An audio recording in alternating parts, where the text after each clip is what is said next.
Hi, I'm Josh from Hobson's Bay Libraries and welcome to our winter school holiday activity. Today we're going to be making Science Shaker Slime. Hopefully you've all either picked up your little slime kit from your library or had it home delivered to you. We're going to look what's inside and I'm going to tell you how to put it together. It's very easy. So pop the lid. It's not a screw top, it just pops off, makes it really easy. We've got our packet of glitter to make our slime look fantastic. We've got our actual slime mixture, which we're going to mix with the water and the glitter to make our slime. We've got something very important, our instructions. Make sure you're reading these and following along as you go, but I'm going to be showing you how to do it all as well. Also, don't discard this container because we need it. We need to fill it up with water, and I found warm water works better than cold water. Okay, that's my tip. Make sure the water's a little bit warm, and we fill it up to this line right here. It's better to have less water than the line than more, because the more water it is, it becomes liquidy, and it's really hard to make the slime stick together. It becomes a bit gooey, and you don't want your slime like runny egg. That's gross. So first thing I'm going to do is go and fill this up with some warm water, and I'll be right back.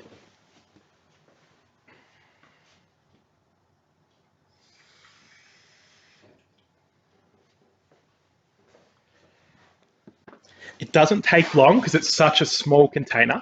The other thing we have that we need is a pair of scissors. Now be careful because they may be sharp and you may have younger siblings around you that might not be too good with scissors. So make sure you keep them in a safe place. But it's going to be a lot easier to open our packets of ingredients and make our science slime with these scissors if we just cut the edge off. So first thing I'm going to do is just cut the corner off the packet. You will make a mess, so also make sure you're doing it in a place that you can afford to make a bit of a mess. That's okay, and just slowly doing it out. You don't want to cut too much off the packet or it will go everywhere. Even now I can see myself spilling it a little bit on the surface, but that's okay. Get everything out of the packet. Then once we're finished with our plastic, of course, we're going to put it in the recycling. We're not going to throw it in the regular bin. We'll help the environment out too as we go. Then we're going to cut the corners off our glitter. Tip that in. That slides out really easy, a bit like sand coming straight out. That's going to come out fast, so make sure you've got it over your container before you tip it, or you'll have glitter everywhere, and glitter can be crazy to get off. Next, we're going to put our lid on securely, so make sure you popped it down properly. Give it a little turn, but you don't really need to. It's just to make sure that it's stable, and then you're going to shake it for 30 seconds. If your hand gets tired, if you're doing it with mum or dad, or you have someone else there with you, feel free to ask them to shake it for you. Maybe it'll help build up their muscles. If you need a break, you can also swap hands. That's okay as well. You'll do that for 30 seconds. I won't bore you. I won't do it for a full 30 seconds. You can even do it up to a minute, depending on how much water you put on. But it will turn out like this.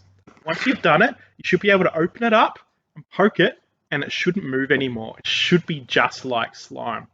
So I'm going to get my slime out of the container, pull the scissors out the way. Make sure you don't want to stab yourself while you're getting your slime out. It can be sticky, so you've got to dig your fingers right in there and get it out. And there you go. Again, you still want to keep your container because you want to have somewhere safe and secure for your slime to go once you finish playing with it. But that's the science. As you can see, it's gooey and it's shiny and it's got glitter and you can make it into different shapes. Now, I like to do some little experiments on it. I like to see how far I can stretch it before it breaks. Yours might stretch further than mine. It can be really cool, and you can make it into a long piece of string and see how far you can get it. You can see if it sticks to anything. You can see if it sticks to your box. You can see if it sticks to your wall. Make sure your parents are aware of where you're sticking it, because you don't want to stick it to something where it will stay stuck or it might wreck it. But it's interesting to try and experiment with different surfaces. You can also see if it will bounce. Now, bouncing can be really fun, and sometimes it does and sometimes it doesn't. But let's see if my slime is going to bounce on my surface here. Mine actually bounces pretty good. You could almost bounce it like a basketball. Again, make sure your surface is clear. You could keep bouncing it. You could drop it from really high up, see how many bounces you can actually get. You could have a competition. If you do your slime in half, you and someone else could have a competition to see whose slime bounces the most or the furthest. It's a lot of fun. And that's as easy as it is to make your slime. I hope you have had fun making a Science Shaker slime today, and I will see you next time. Bye for now.